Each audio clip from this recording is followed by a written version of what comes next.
Gelaran Pilkada 9 Desember 2020 tinggal menghitung hari. Para peserta pilkada mempersiapkan belanja politik untuk rebut satu kursi utama di masing-masing daerah. Tak luput, para peserta wajib serahkan LPDK.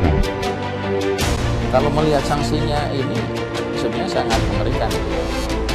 Ada dua sanksi pidana, sanksi administrasi. Pemberi maupun penerima sama-sama bisa dihukum.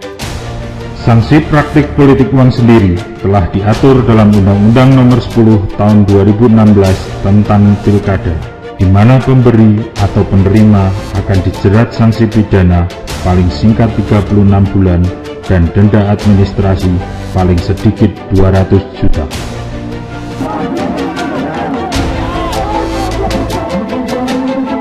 Politik uang tentu haram hukumnya. Politik uang sebagai bentuk mempengaruhi pemilih untuk memilih ataupun tidak memilih. Praktik politik uang terjadi saat tahapan pilkada berlangsung.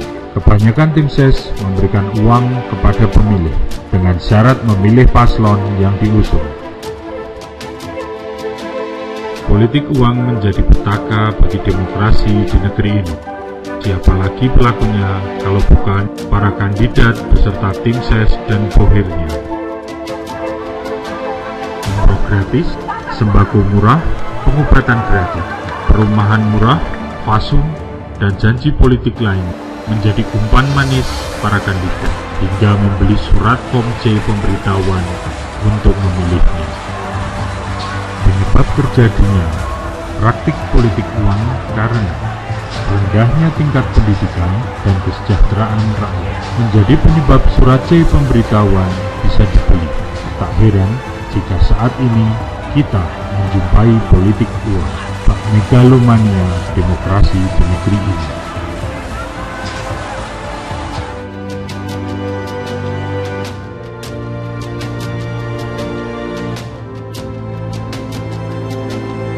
Akibat praktik politik uang melahirkan kepala daerah yang kurang kompeten di beberapa daerah tertentu, penyalahgunaan jabatan, kasus korupsi di mana-mana, yang membuat masyarakat semakin kritis terhadap pemerintahan baik tingkat pusat maupun daerah.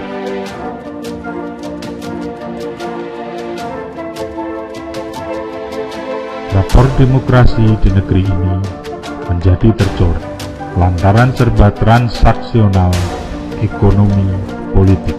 Persaingan kandidat calon kepala daerah menjadi tidak sehat yang berpotensi terjadinya ruang praktek politik uang yang turut lahirkan bohir-bohir menyuplai uang kepada pemilih. Tak luput dari hal itu, para penyelenggara pemilu juga harus hindari praktik politik uang. Hal ini tak hayal demi tumbuhkan trust di hati rakyat, sehingga kredibilitas para penyelenggara terus membaik. Pokoknya penyelenggara pemilu kudu, wajib, dan harus netral deh, dan selalu junjung tinggi integritas dan kode etik penyelenggara. Mencegah praktik politik uang menjadi PR kita bersama, tak hanya penyelenggara, namun juga para stakeholder serta unsur kemasyarakatan. Tanpa andil masyarakat, maka hajatan demokrasi di negeri tercinta ini hanya akan menjadi menara gading demokrasi. Finally, sebagai pemilih yang rasional, jangan mau dibeli hak suaramu, karena bagaimanapun juga satu suaramu akan mempengaruhi masa depan bangsa ini. Selalu ada asa untuk membenahi demokrasi negeri ini, salah satunya melalui satu kata, satu tindakan. Laporkan segala bentuk dugaan praktik politik uang maupun pelanggaran pilkada lain pada seluruh jajaran Bawaslu agar menuai asa terciptanya iklim demokrasi yang lebih baik dari yang terbaik. Pemilih cerdas dan rasional adalah pemilih yang anti terhadap politik uang. Untuk pemilih di seluruh Indonesia, mari sukseskan Pilkada serentak 9 Desember 2020 yang berintegritas dengan cara tolak politik uang. Salam awas, salam demokrasi maju. Bersama rakyat, awasi pemilu. Bersama Bawaslu, tegakkan keadilan pemilu.